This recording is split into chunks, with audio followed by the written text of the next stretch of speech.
Some Seattle residents and business owners are fighting back against the growing homeless encampments around the city that have taken over so many of the streets there. And that has local activists and friendly media taking notice. The Seattle Times Project Homeless section headlining, "Illegally placed concrete blocks have taken over public parking in Seattle. Why are they there?" So let's talk about that question as we begin tonight's lightning round with KTTH Seattle talk radio host Jason Rantz. Great to see you, Jason. Good to see you, Shannon. Okay, so you reported on this, and your reporting says residents and business owners are taking back their streets from the homeless. They have placed 1-ton concrete blocks around their neighborhoods and businesses in an effort to stop the homeless from moving back in and wreaking havoc. They block and they prevent broken down RVs and tents from occupying the space. But there are other folks saying this is unconscionable and people should not just go out on public land and putting out these concrete blocks. How does this work?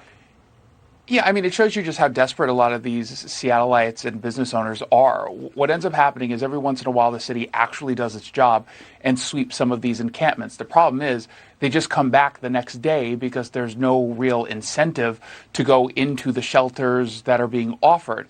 And so you put up these, they're called eco blocks. As you said, they're very, very heavy, and it's basically hostile architecture. It's meant to prevent the RVs or some of the broken down cars from coming back. I just love the Seattle Times coming out there and complaining about it. Oh, they're illegally placed. Yeah, so are the RVs and the cars that are filled with people who are refusing to get help. I feel like maybe you've got your priorities mixed up if you're complaining about the eco blocks, but not the human misery and these broken down and unsafe RVs. And this is the kind of stuff that when citizens feel like government officials and local authorities are not handling it, they feel pushed to this point. We've seen before that sometimes this stuff gets towed away. So we'll see what happens there. But this brings up the story in Seattle of a guy who a guy is out doing ticketing. And you reported on this and said people see that their cars are being ticketed.